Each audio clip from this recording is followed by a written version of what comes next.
How to play I've Got a Theory, the biology module. This is a game that 4 to 6 people can play, which is modeled on the drinking game Who Am I? But, sorry folks, without the drinking, and with a lot more challenge. In I've Got a Theory, players must guess what organism they are, while using language specific to the scientific method, and using a variety of classifications to zero in on what animal they represent. I've Got a Theory starts with players gathering up pens and paper to take notes. They then each take one of the large guide cards, which provides a list of possible organisms they might represent in the game, and one of the suggested observation question cards, which have a number of excellent starting questions for players to use as they proceed through the game. A dealer is then selected, who then shuffles the deck of organism cards and deals out one card face down to each player. Players do not look at their organism cards, but instead keep them face down on the table.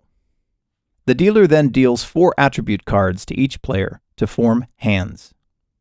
The point of the game is to identify one's organism, and so the player's hand is secondary. A player may end the game without having any correct attributes in their hand, but extra points are awarded for each correct attribute, so it is best to work to collect a strong hand. The remaining attribute cards are set in the middle of the table to form the draw pile. The top card of the draw pile is flipped over to form the beginning of what we call the discard strip. Throughout the game, players may be afforded the opportunity to pick up cards from this discard strip as part of their turn. These attribute cards represent primary characteristics of various animals, such as locomotion, sustenance, and habitat. A player's hand should, if possible, be built to represent the organism that they discover themselves to be, through a series of yes and no questions they ask other players on each turn. The player to the left of the dealer goes first, and play continues clockwise around the table. In a given turn, a player may do one of the following. Pick a card from the draw pile and place one of their now 5 cards face up on the discard pile. Present a hypothesis to one of their opponents by asking them a question to help identify their organism in the correct language of scientific methodology. More on this later. Or, in the event they have proof of their idea, players may offer up a theory. More on this later as well. Presenting a hypothesis. When a player puts forth a hypothesis, such as, "I've observed that my animal is a nocturnal carnivore, so I hypothesize that my animal lives in the forest." Their opponent then picks up and reads the player's identity card in order to ascertain what organism they actually are, and then answers simply either yes or no. For example, they might respond to the question above that, "Yeah, your animal lives in the forest," or "No, your animal does not live in the forest." In the case of a yes, the player putting forth a hypothesis may pick a card from the top of the draw pile, or any card from the discard strip. They will then discard an unwanted card from their hand to the end of the strip. In the case of a no answer, the answering opponent will draw a card at random from the player's hand and replace it with a card from their own hand.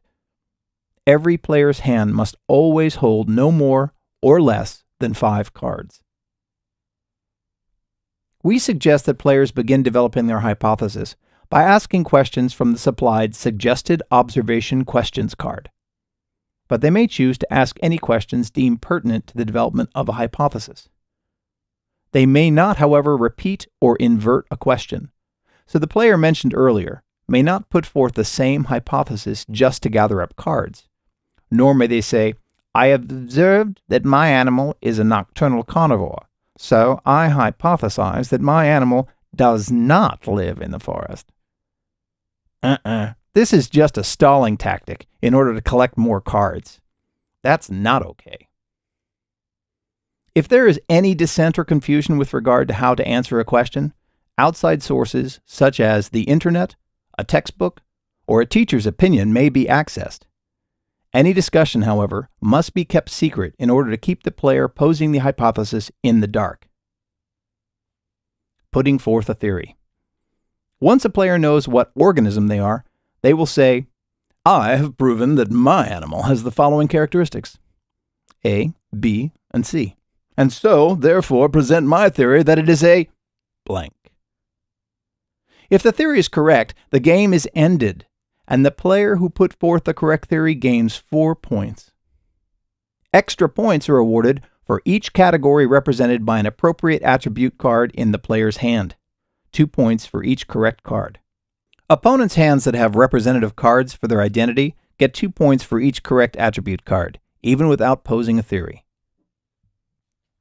If a player is incorrect in their theory, play continues, and that player misses their next turn. Once play is ended and points have been totaled, the player with the most points wins the game. Many players like to play I've Got a Theory in rounds rather than in one single game. We suggest deciding this in advance. Often, a 3-round game is optimal, where the player with the most points at the end of the 3rd round wins the game.